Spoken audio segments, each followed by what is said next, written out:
ये जिन्हें पेशाब करने की तमीज नहीं है, ये मेन स्ट्रीम मीडिया पर आकर आपको धमकियां दे रहे हैं। ये यूं ही धमकियां नहीं दी जा रही है। ऐ मुसलमानों, जरा सोचो, एक संविधानिक पोस्ट पर बैठने वाला इसी मुल्क के किसी स्टेट का सीएम अगर ओपनली मुसलमानों को बुरा भला कहे, उनको टारगेट करे और कहे कि उनको सताओ, उनको परेशान करो, आखिर ये नौबत क्यों आई है? तो ऐ मुसलमान सुन ले, अल्लाह तबारक व तआला आज भी वही है जिसने 313 निहत्ते मुजाहिदीन की मदद के लिए मैदान बदर में आसमान से फरिश्तों को उतारा था।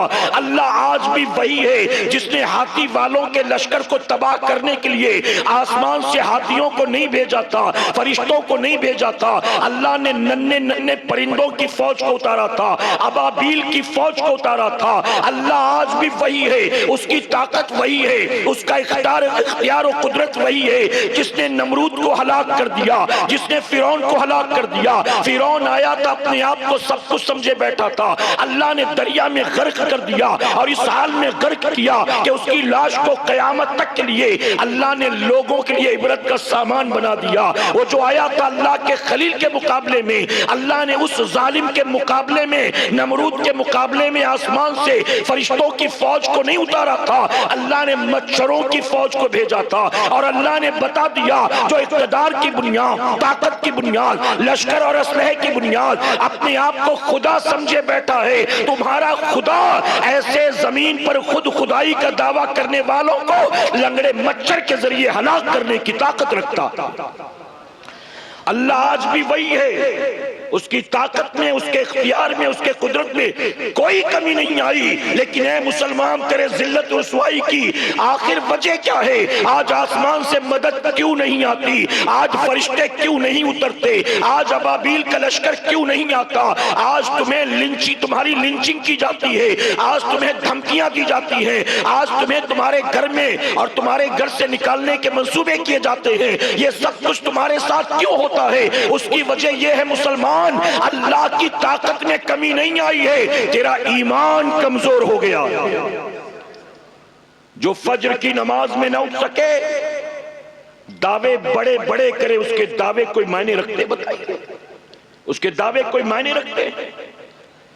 पूरा दिन निकल जाए, जोहर असर मगरिब इशा की कोई फिक्र नहीं। अल्लाह ऐसी कौम को इज्जत देगा? दिन भर गुफ्तगू करे तो गालियां दे, गीबत करे, झूठ बोले। बल्कि मेरी कौम की पोजीशन ये है, हफ्ते में एक बार मेरी कौम का जवान जुमा की 2 रकात मस्जिद के जिस इमाम के पीछे पढ़ता है, पूरे हफ्ते उसी इमाम को गालियां भी देता रहता है। आप बताओ, अल्लाह कामयाबी देगा? अल्लाह इज्जत देगा? मेरे प्यारे आका अलैहिस्सलातु व तस्लीम के प्यारे दीवानों, क्या मिलना है तुम्हें? उलमा को बुरा भला बोलकर क्या मिलना है तुम्हें? अपनी मस्जिद के इमाम की गीबत चुगली करके क्या मिलना है तुम्हें? दाढ़ी टोपी वालों को देखकर बड़ी तकलीफ होती। कई लोग तो ऐसे हैं, अगर किसी दाढ़ी टोपी वाले से अल्लाह ना करे धोखा हो गया, कुछ गड़बड़ हो गई, तो सारे दाढ़ी टोपी वालों को लाकर वहीं खड़ा कर देते। कहते छोड़ो यार, तुम ये दाढ़ी वालों की बात मत करो, तुमको नहीं पता, मैं जानता हूं दाढ़ी वाले कैसे होते हैं। अरे छोड़ो यार, तुम मेरे सामने मौलाना लोग की बात मत किया करो, तुमको नहीं पता, मैं जानता हूं ये मौलाना लोग कैसे होते हैं। आप बताइए, जो उलमा को यूं बुरा भला कहे और जो एक दाढ़ी वाले से धोखा खाने के बाद सारे दाढ़ी वालों को लाकर उसी सफ में खड़ा कर दे, आप बताइए, जब हम यहां पहुंचे हर तरफ नारा था हुजूर मुजाहिदे मिल्लत के नाम का। आज अगर तुम ये कहते हो कि सारे दाढ़ी वाले चोर होते हैं, सारे दाढ़ी वाले मक्कार होते हैं, सारे दाढ़ी वाले बेकार होते हैं, तो दिल पर हाथ रखकर बता, जिसके नारे पर तू उछलता है, कूदता है, झुकता है, वो मुजाहिदे मिल्लत तेरी तरह क्लीन शेव थे या हमारी तरह दाढ़ी वाले थे? चोरों मक्कारों की सफ मिलाकर क्या तूने मुजाहिदे मिल्लत को खड़ा नहीं कर दिया? चोरों मक्कारों धोखेबाजों की सफ मिलाकर तूने क्या गरीब नवाज को खड़ा नहीं कर दिया? चोरों मक्कारों धोखेबाजों की सफ मिलाकर तूने क्या गौसे आजम को खड़ा नहीं कर दिया? मेरे प्यारे आका के प्यारे दीवानों, जानते हो, ये दाढ़ी रोजी रोटी कमाने का सबब नहीं, रसूलुल्लाह की सुन्नते मुबारका। ये मेरे आका की सुन्नत है। अगर तुझे तौफीक नहीं मिली अपने मुकद्दर का रोना रो, हम तो खुश हैं। हमें दाढ़ी की वजह से अगरचे हिकारत की नजर से देखा जाए, लेकिन फिर भी अल्लाह का शुक्र अदा करते हैं। ऐ अल्लाह, तूने हमें दाढ़ी मुंडाने वालों में शामिल नहीं किया, तूने हबीब की सुन्नत सजाने वालों में शामिल किया। और अगर कोई जलील करे तो करे, मैं तो अपने पीर का शेर कहता हूं, तेरी खातिर जलील होना है, तेरी खातिर जलील होना है, मेरी इज्जत मेरे वकार सलाम। और दाढ़ी होगी तो जानते हो मेरे इमाम ने क्या फरमाया, दाढ़ी होगी। उलमा ने बड़ी प्यारी बात लिखी, ये इस्लाही गुफ्तगू कर रहा हूं, जो आयत करीमा तिलावत की फिर उसकी तरफ चलूंगा इंशाअल्लाह।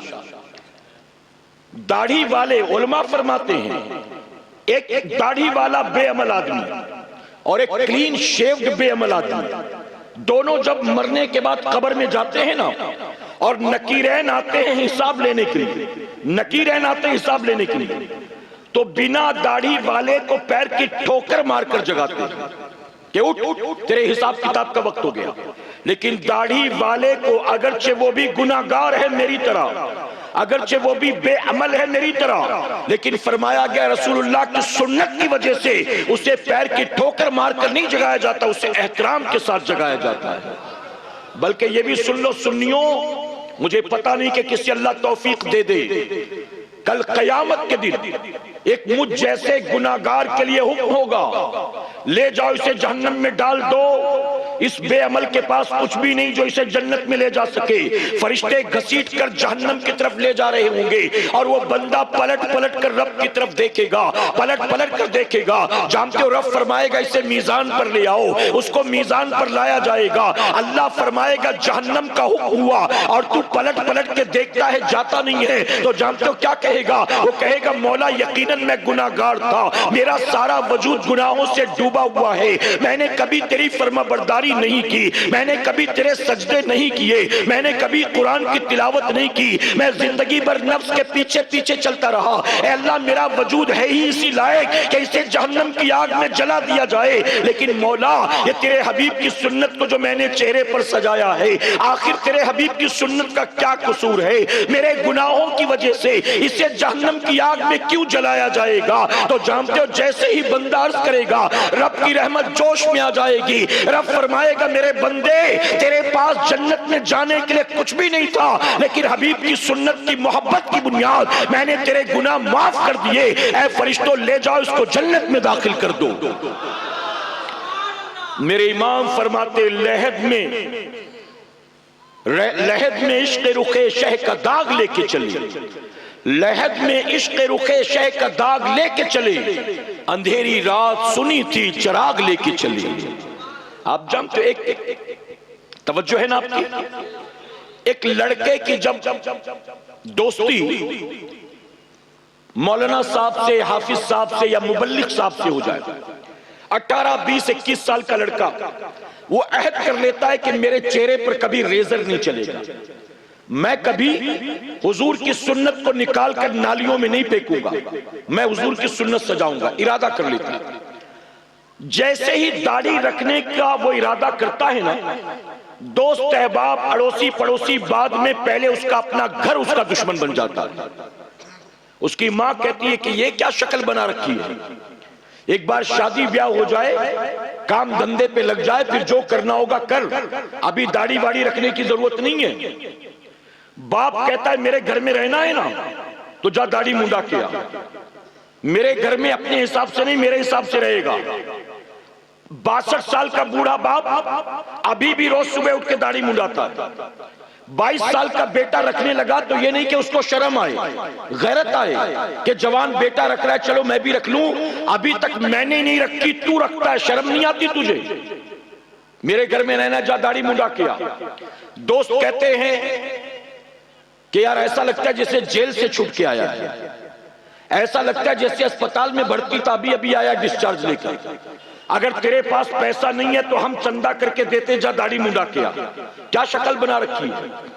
बहन कहती अपने भाई से, भाई जब दाढ़ी नहीं थी ना तो मेरी सहेलियां कहती थी तेरा भाई एकदम सलमान खान दिखता है, मेरी सहेलियां बहुत तारीफ करती थी और मुझे बहुत अच्छा लगता था, लेकिन तेरी दाढ़ी की वजह से ना सहेलियां मेरा मजाक उड़ा रही है। अगर तू मेरा भाई होगा ना तो जा मुंडा करा, पूरा खानदान उसके पीछे लग जाता है, जा दाढ़ी मुंडा करा, दाढ़ी मुंडा करा। यहां तक के मां कहती अगर तू दाढ़ी रखेगा तुझे अपनी बेटी कौन देगा। यानी उनके मुताबिक दुनिया के सारे दाढ़ी वाले अब तक कुंवारे घूम रहे, उनको किसी ने अपनी बेटियां नहीं दी। ऐ मुसलमानों, इस तरह नौजवान पर प्रेशर बनाया जाता है, जा दाढ़ी मुंडा किया, जा दाढ़ी मुंडा किया, जा दाढ़ी मुंडा किया। मैं अपनी कौम के जवानों से कहता हूं, अगर पूरा खानदान पूरा मोहल्ला पीछे लग जाए फिर भी हुजूर की सुन्नत को अगर सजाने का इरादा कर लिया, अपने चेहरे से हुजूर की सुन्नत को ना निकालना।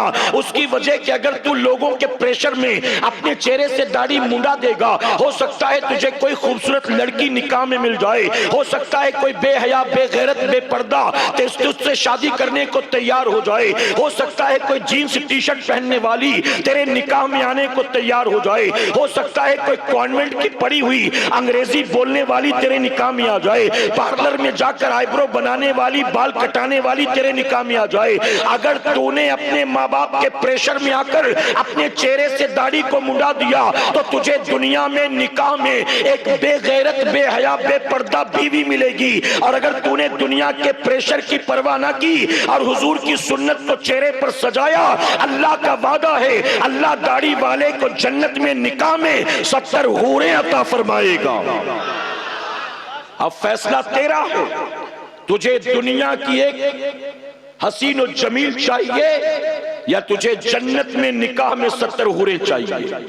मेरे प्यारे आका के प्यारे दीवानों, अगर रसूलुल्लाह की सुन्नत सजाने की तौफीक मिल जाए तो अपने रब का शुक्र अदा करे। आप जानते हैं मेरे आका सल्लल्लाहु अलैहि वसल्लम की बारगाह में एक यहूदी शख्स आया जो अपने बादशाह का कासिद था, अपने बादशाह का मैसेंजर था, यहूदी था। हुजूर की बारगाह में जैसे ही हाजिर हुआ, हुजूर अकरम सल्लल्लाहु अलैहि वसल्लम ने अपने चेहरे मुबारक को फेर लिया। साहबा ने क्या, या रसूल अल्लाह, ये आपके लिए कुछ पैगाम लेकर आए हैं, आप इनकी तरफ तवज्जो फरमाएं ताकि ये मैसेज दे सके अपने बादशाह का। तो जानते हो मेरे नबी ने क्या फरमाया? मेरे आका फरमाते इनके चेहरे पर दाढ़ी नहीं है और बिन दाढ़ी वाले मुझे अच्छे नहीं लगते। तो साहबा ने कहा, या रसूल अल्लाह सल्लल्लाहु अलैहि वसल्लम, ये मुसलमान नहीं है, ये यहूदी लोग हैं। तो मेरे नबी फरमाते अगरचे ये यहूदी हैं, क्या इन्हें पता नहीं इनके नबी मूसा अलैहिस्सलाम दाढ़ी मुंडाने वाले नहीं थे, वो भी चेहरे पर दाढ़ी सजाने वाले थे। ऐ मुसलमानों, सोचो एक लम्हे के लिए, अगर कोई यहूदी रसूलुल्लाह के सामने आकर खड़ा हो और दाढ़ी मुंडा हो तो रसूलुल्लाह चेहरा फेर लेते हैं। अब बताओ, अगर यहूदी दाढ़ी मुंडा हो, आका चेहरा फेर लेते हैं, कल जब तुम्हें कब्र में दफन किया जाएगा और कब्र में रसूलुल्लाह तशरीफ लाएंगे, अगर रसूलुल्लाह ने कब्र में चेहरा फेर लिया तो तुम्हारा कोई पुरसाने हाल होगा? कोई पुरसाने हाल होगा तुम्हारा? क्या वहां बाप काम आएगा, दोस्त काम आएगा, बीवी काम आएगी? मां जब इकलौते को छोड़े आ आ कह के बुलाते ये हैं, बाप जहां बेटे से भागे लुत्फ वहां फरमाते ये हैं, मरकत में बंदों को थपक कर मीठी नींद सुलाते ये हैं, ठंडा ठंडा मीठा मीठा पीते हम है पिलाते ये हैं। कब्र की तारीखवादी में कोई नहीं आएगा, अगर आएंगे तो सिर्फ रसूलुल्लाह तशरीफ लाएंगे। मैदान क़यामत में कोई संगी साथी दोस्त अहबाब पार्टनर रिश्तेदार कोई काम नहीं आएगा, काम आएंगे तो तन्हा रसूलुल्लाह काम आएंगे। ऐ मुसलमानों, जिन पर हमारी आखिरत का दारो मदार हो, जिन पर हमारी निजात का दारो मदार हो, जिन पर हमारी जन्नत का दारो मदार है, क्यों ना हम ऐसे बन जाएं कि रसूलुल्लाह हमें देख कर राजी हो जाएं। कहे इंशाअल्लाह। अब एक बड़ी प्यारी रिवायत, मैं अब चलूंगा उन्वान की तरफ, लेकिन मैं सैयद साहब के खिताब से पहले आपका जहन बना रहा हूं। बात समझ में आ रही है आपके? एक बड़ी प्यारी रिवायत, तवज्जो से सुनिएगा, हमारी माएं बहनें भी सुने। गुजरात के एक हाजी साहब जिनका नाम है हाजी इस्माइल, वो अपनी जिंदगी का वाकया बयान करते हैं। कोई रिवायती बात नहीं, कोई किताबी बात नहीं, एक आदमी खुद अपनी जिंदगी का वाकया बयान करता है। हाजी इब्राहिम साहब कहते मैं उम्रा करने के लिए गया, एक ग्रुप के साथ उम्रा के लिए गया। 15 दिन का हमारा पूरा टूर था। 7 दिन मक्का मुअज़्ज़मा में, 8 दिन मदीना मुनव्वरा में। मैं पूरे काफिले के साथ गया, मक्का मुअज़्ज़मा पहुंचा, खाने काबा की जियारत की, उम्रा के अरकान अदा किए, मक्का मुअज़्ज़मा के मुक़द्दस मकामात की जियारत की। उसके बाद फिर हम मदीना मुनव्वरा पहुंचे। तवज्जो है ना आपकी? जो सुन रहे हैं जरा कहें सुभान अल्लाह। हम मदीना मुनव्वरा पहुंचे। हम मदीना मुनव्वरा पहुंचे तो हाजी इस्माइल साहब कहते हैं मैं जिस होटल में ठहरा था, जब सुबह नाश्ता करने के लिए बैठा, ये मदीने का पहला नाश्ता था, मैं नाश्ता करने के लिए बैठा तो एक बिल्ली मेरे पास आकर बैठ गई। अब मैंने बिल्ली को देखा तो सोचा कि शायद भूखी होगी, रात भर पता नहीं कुछ खाया हो कि ना खाया हो। अब हाजी इस्माइल साहब कहते मेरी गैरत ने गवारा ना किया कि मदीने की बिल्ली भूखी रहे और मैं पहले खा लूं। मैंने एक बर्तन में दूध दिया, रोटी डुबाई और मैंने बिल्ली के सामने रख दिया। बिल्ली ने खा लिया, मैं देखता रहा। जब बिल्ली पूरी तरह से मुतमईन होकर चली गई तो उसके बाद मैंने नाश्ता किया। हाजी इस्माइल साहब कहते फिर जोहर में जब दोपहर में खाने के लिए बैठा तो इत्तेफाक से फिर बिल्ली आ गई। मैंने उसके सामने चंद बोटियां रख दी, कुछ रोटी के टुकड़े रख दिए सालन में डुबोकर, बिल्ली ने वो भी खा लिया। उसके बाद जब रात खाने के लिए बैठा तो भी बिल्ली आ गई। हाजी इस्माइल साहब कहते कि अब उस बिल्ली का यही मामूल हो गया, मैं जब भी दस्तरख्वान पर खाने के लिए बैठता वो बिल्ली आकर करीब बैठ जाती थी और मैं भी रोजाना पहले बिल्ली को खिलाता था, उसके बाद खुद खाता था। इस तरह मदीना मुनव्वरा में एक एक दिन मेरा गुजरता रहा। अब हाजी इस्माइल साहब कहते हैं अब मदीने में 2 दिन आखिरी के रह गए थे और बिल्ली रोजाना मामूल के मुताबिक आ रही थी। अब 2 दिन रह गए थे, हमारे साथी शॉपिंग कर रहे थे, वापसी की तैयारियां और इंतजामात कर रहे थे। मुझसे भी कहा तो मैंने भी अपने तौर पर खजूरें वगैरह खरीद ली। अब हाजी इस्माइल साहब कहते हैं कि 2 दिन बाकी थे। रात को जब मैं खाने के लिए बैठा बिल्ली आ गई। अब मैंने बिल्ली को देखा तो मन में अचानक ख्याल आया ये बिल्ली मुझसे बहुत ज्यादा मानूस हो गई है, मुझसे बहुत ज्यादा घुल मिल गई है। हाजी इस्माइल साहब कहते दिल में ख्याल आया कितना ही अच्छा हो मैं इस बिल्ली को अपने साथ अपने मुल्क लेकर चला जाऊं। मैं अपने साथियों को, गांव वालों को, रिश्तेदारों को दिखाऊंगा देखो मैं मदीने की बिल्ली लेकर आया। हाजी इस्माइल कहते रोटी तोड़ते तोड़ते मेरे दिल में ख्याल आया, अचानक बिल्ली उठी और उठकर वो चली गई। मैंने रोटियां तोड़ी, सालन में डुबोया, उसके बाद देखा यहां वहां बिल्ली दिखाई नहीं दी। कहते मैंने बहुत तलाश किया, मुझे बिल्ली कहीं नजर नहीं आई, ना कमरे में, ना पैसेज में, ना बाहर, कहीं नहीं। आखिरकार हाजी इस्माइल साहब कहते मैंने खाना खा लिया। खाना खाने के बाद मैं 2-4 घंटे आराम करता हूँ। उसके बाद उठा, मस्जिद नबी शरीफ में जाकर नमाज तहज्जुद अदा करने का मामूल था। मैं तैयार होकर पहुंचा, मैंने बाबू सलाम से एंट्री की, हुजूर सल्लल्लाहु अलैहि वसल्लम की बारगाह में सलाम किया। कहते हाजी इस्माइल के मैं देखकर हैरान रह गया, वो बिल्ली रात के वक्त जो मेरे दस्तरख्वान से उठकर आई थी, मैंने देखा कि वो बिल्ली हुजूर की जाली मुबारक के सामने मौजूद। कहते मेरी तरफ पलट कर देखा भी नहीं, मैं बहुत देर खड़ा रहा लेकिन बिल्ली ने मेरी तरफ पलट कर नहीं देखा। मैं चला गया। अगली सुबह नाश्ते के लिए बैठा, बिल्ली नहीं आई। लंच के लिए बैठा, बिल्ली नहीं आई। रात खाने के लिए बैठा, बिल्ली नहीं आई। हाजी इस्माइल साहब कहते हैं कि मैं बिल्ली का इंतजार करता रहा लेकिन बिल्ली नहीं आई। और बिल्ली को जब भी हुजूर की बारगाह में जाता आपकी जाली मुबारक के सामने खड़ा देखता था। हाजी इस्माइल साहब कहते अब आखिरी दिन आ गया, अब सुबह जो है फजर के बाद हुजूर की बारगाह में हाजिरी देना है और आखिरी हाजिरी देकर हमें अपने वतन के लिए रवाना होना है। हाजी इस्माइल साहब कहते हैं कि बिल्ली ने अब आना बंद कर दिया, वो क्यों नहीं आती मुझे समझ में नहीं आता। अब मैंने खाना खाने के बाद रात को जब बिस्तर पर लेट कर सोया, अभी जैसे ही मैं सोया था मेरे ख्वाब में रसूलुल्लाह तशरीफ लाते हैं, अनीसे बेकसा तशरीफ लाते हैं, चारा साजे दर्दमंदा तशरीफ लाते हैं, आका तशरीफ लाते हैं। लेकिन आका ने अपने चेहरे मुबारक को फेर रखा था। हाजी इस्माइल कहते मैं तो तड़प गया। मैंने कहा या रसूल अल्लाह, जब ख्वाब में तशरीफ ले ही आए हैं, अपना रुखे ज़ेबा भी दिखा दीजिए, अपने चेहरे अनवर की जियारत भी करा दीजिए। लेकिन रसूलुल्लाह ने मेरी तरफ तवज्जो न की। मैंने कहा या रसूल अल्लाह, अगर मुझसे कोई गलती हो गई तो मुझे माफ कर दे, आपके शहर की बेअदबी हो गई तो माफ कर दे। आका मैं आपका अदना सा गुलाम हूं, मुझे माफ कर दे। कहते जब रसूलुल्लाह की बारगाह में इसरार किया तो जानते मेरे आका ने मेरी तरफ पलट कर देखा, और पलट कर देखा और फरमाया हाजी इस्माइल, अगर तुम वापस जाना चाहते हो तो जा सकते हो, अपनी मर्जी से आए थे, अपनी मर्जी से जाओ, हम तुम्हें नहीं रोकते, लेकिन हमारे शहर की बिल्ली को ले जाने का इरादा छोड़ दो। अल्लाह अकबर। हाजी इस्माइल कहते जैसे ही मैंने ये सुना मैं तड़प गया। आखिर रसूलुल्लाह को कैसे पता कि मैं बिल्ली को ले जाने का इरादा रखता हूँ? कहते मैंने न टूर वाले से बात किया था, न मैंने उसके लिए कोई पिंजरा खरीदा था, न मैंने उसको पकड़कर बांधा था, अभी मन में सोचा था और बिल्ली उठकर चली गई। अर्ज करते हैं रोते रोते या रसूल अल्लाह, मैंने तो बिल्ली को ले जाने का सिर्फ इरादा किया था, अभी कोई तैयारी नहीं की थी। आका आपको किसने बता दिया कि मैं बिल्ली को ले जाना चाहता हूँ? आखिर आप इस वजह से नाराज क्यों कर हो गए? अभी तो मैं लेकर नहीं गया था। तो जानते हो मेरे नबी ने क्या फरमाया? आका फरमाते हाजी इस्माइल हमसे पूछता है कि हमें किसने बता दिया?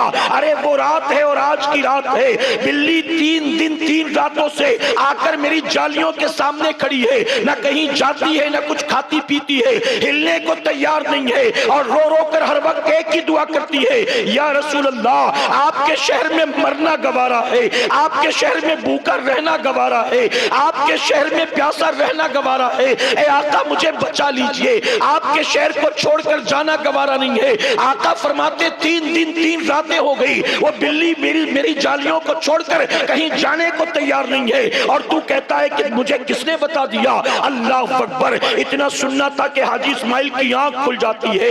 ऐ सरकारे मदीना के प्यारदीवानों, ऐ पसकुड़ा के रहने वालों, जरा सोचो अल्लाह ने हमें कैसा हबीब अता किया है। वो मदीने के ताजदार अपने शहर की बिल्लियों की खबर रखते हैं, अपने मुल्क की बिल्लियों की बोलियां समझते हैं। क्या वो हम गुनाहगारों की खबर नहीं रखते? क्या वो हमारी दुआओं को नहीं सुनते? क्या वो हमारी इल्तिजाओं को नहीं सुनते? वल्लाह वो सुन लेंगे, फरियाद को पहुंचेंगे, वल्लाह वो सुन लेंगे, फरियाद को पहुंचेंगे। बस इतना तो हो कोई जो याद करे दिल से, बस इतना तो हो कोई जो याद करे दिल से। आज हमारे यहाँ जलसे बहुत होते हैं, आज हमारे यहाँ नारे बहुत लगते हैं, आज हमारे यहाँ मीलाद की महफिलें बहुत होती हैं, हम या रसूल अल्लाह के नारे भी लगाते हैं, लेकिन दिल पर हाथ रखकर बताओ हमने क्या कभी दिल से हुजूर की मीलाद को मनाया है? हमने कभी दिल से रसूलुल्लाह को याद किया है? ऐ सरकारे मदीना के प्यारदीवानों, फरमाया गया, खूब कहने वाले ने कहा फरियाद उम्मती जो करे हाले जार में, फरियाद उम्मती जो करे हाले जार में, मुमकिन नहीं कि खैर बशर को खबर ना हो, मुमकिन नहीं कि खैर बशर को खबर ना हो, लेकिन शर्त है। वो शर्त क्या है? वल्लाह वो सुन लेंगे, फरियाद को पहुंचेंगे। बस इतना तो हो कोई जो याद करे दिल से, दिल से तो पुकारो। ऐ मेरी कौम के जवानों मुझे बताओ, आपके यहाँ आई लव मोहम्मद के बैनर लगे थे कि नहीं लगे थे? मैंने खुद पासकुड़ा में आते आते देखा, आई लव मोहम्मद के बैनर लगे थे। आप में से किसी ने जवाब दे मुझे, आप में से किसी ने रसूलुल्लाह को देखा है? जी, उनकी महफिल में शिरकत का मौका कभी मिला? उनके पीछे कभी आपने एक वक्त की नमाज पढ़ा? उनके चेहरे की आपने जियारत की? मेरे प्यारे आका के प्यारदीवानों, आप कहेंगे नहीं, न हुजूर के पीछे नमाज का मौका, न हुजूर की आवाज को हमने सुना, न हुजूर के चेहरे मुबारक को हमने देखा, न हुजूर की महफिल में शिरकत का कभी मौका मिला। मैं कहता हूं मुसलमानों, जो 1450 साल पहले, जो 1500 साल पहले इस रुए जमीन पर जलवागर हुए थे, और जो 1450 साल पहले आप तक दीन पहुंचा कर चले गए, आप जरा बताएं कि आप उनकी मोहब्बतों के दावे करते हैं, आपने उनको देखा नहीं है, आपने उनकी महफिल में शिरकत की नहीं है, आपने उनके पीछे कभी 2 रकात रकात नमाज पढ़ी नहीं है, आप उनसे मोहब्बतों का दावा करते हैं। आपके घर में आपकी 62 साल की बूढ़ी माँ मौजूद है, आपके घर में आपका 65-68 साल का बूढ़ा बाप मौजूद है, आपकी माँ और आपके बाप आपके घर में मौजूद है। अपनी माँ से क्या मोहब्बत करते हो?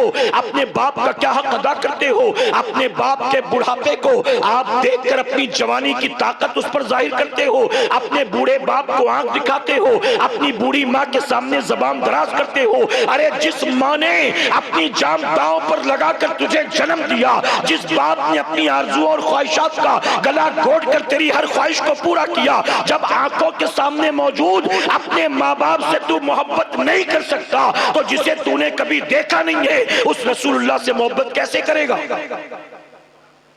रसूलुल्लाह से मोहब्बत है तो रसूलुल्लाह की मोहब्बत का सबूत वैसे करनी ने दिया था। हुजूर के जमाने में थे, हुजूर की महफिल में शिरकत करते तो कयामत तक के लिए सहाबा की लिस्ट में उनका नाम आ जाता। सहाबी नहीं बन सके, क्यों?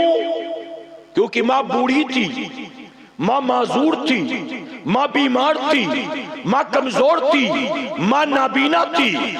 मेरे नबी की खिदमत में हाजिर होते तो सहाबी बन जाते, मां की खिदमत में रहे और पूरी जिंदगी रहे। आपका शुमार ताबईन इकराम में हुआ, आप सैयदुत ताबईन, तमाम ताबईन के सरदार कहलाए। लेकिन जरा सोचो तो सही, आपने अपनी मां की जिंदगी भर खिदमत की और मां की जुदाई को बर्दाश्त ना किया, अपनी माजूर मां को छोड़कर रसूलुल्लाह की बारगाह में हाजिर ना हुए। आखिर रसूलुल्लाह ने इसे पसंद किया कि नहीं पसंद किया? अरे मां की खिदमत जिंदगी भर वैसे करनी करते रहे। आका ने अपने आखिरी वक्त पर अपना जुब्बा सिद्दीक अकबर को नहीं दिया, उमर फारूक आजम को नहीं दिया, उस्मान गनी और मौला अली को नहीं दिया, बल्कि रसूलुल्लाह ने अपना पैरहन मुबारक सैयदना उमर फारूक आजम और मौला कायनात के हाथों तोहफे में भेजा है, तो वैसे करने के लिए भेजा है।